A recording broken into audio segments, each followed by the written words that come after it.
নমস্কার। শ্যামল কুমার মিত্র, কনফেডারেশন। আপনারা আমাদের গতকালকের পোস্ট থেকে নিশ্চয়ই এর মধ্যে জেনে গেছেন যে আজকে অর্থাৎ 6ই আগস্ট সুপ্রিম কোর্টে ডিএ মামলার শুনানি হচ্ছে দুপুর 2টো থেকে। আমরা বহুবারই আপনাদের বলেছি আমাদের ঈশ্বর, আমাদের আল্লাহ, আমাদের যিশু হচ্ছেন আপনারা, কর্মরত এবং অবসরপ্রাপ্ত রাজ্য সরকারি কর্মচারীরা, বোর্ড, কর্পোরেশন, পঞ্চায়েত, পুরসভা, শিক্ষক, শিক্ষাকর্মী থেকে শুরু করে আন্ডারটেকিংস, এই সমস্ত কর্মচারী, কর্মরত এবং অবসরপ্রাপ্ত কর্মচারীরা যারা গ্র্যান্ট ইন এড ইনস্টিটিউশনসের কর্মী, আপনারা প্রত্যেকেই অত্যন্ত উৎকণ্ঠায় আছেন। সেই উৎকণ্ঠার শরিক আমরাও। গতকাল এই পোস্ট হওয়ার পরেই আপনারা অনেক মানুষ আমাদের ফোন করেছেন, অনেক রাত্রি পর্যন্ত। ক্ষমা চেয়ে নিচ্ছি, তাদের প্রায় সকলের ফোনই আমরা ধরতে পারিনি।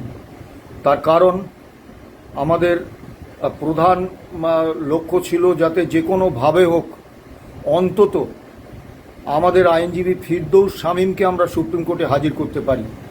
অন্য কোনো সিনিয়র অ্যাডভোকেটের কে বিন্দুমাত্র খাটো না করেও বলবো, আমরা দীর্ঘদিন এই মামলায় থেকে একটা বিষয় বুঝেছি যে ফিরদৌস শামীম নিজের প্রয়াসে AICPI, so called state based CPI, রাজ্য সরকারের যে প্রতারণা এবং কমপ্লায়েন্স রিপোর্ট ইত্যাদি সম্পর্কে এতটাই ওয়াকিবহাল, এতটাই দক্ষ এবং এতটাই তার কাছে তথ্য রয়েছে যেগুলো সিনিয়র আইনজীবীদের এই মামলায় লড়ার ক্ষেত্রে অত্যন্ত কাজ দেয়।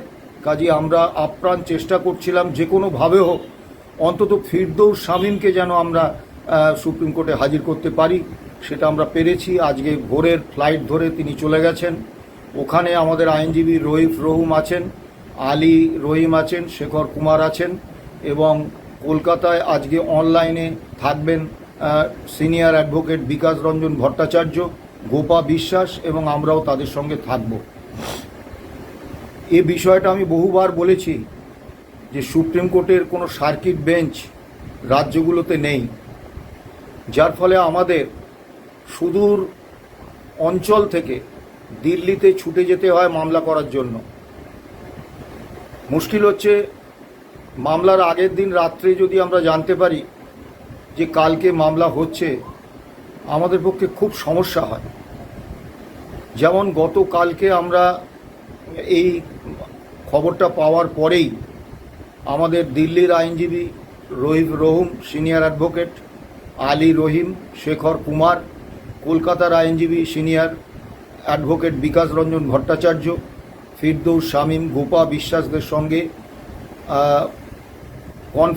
অনলাইন কনফারেন্স করে আমরা আমাদের কি বক্তব্য আজকে উপস্থাপন করা হবে সে বিষয়ে আমরা বিস্তারিত আলোচনা করেছি এবং সে কারণেই আপনাদের ফোন ধরা সম্ভব হয়নি।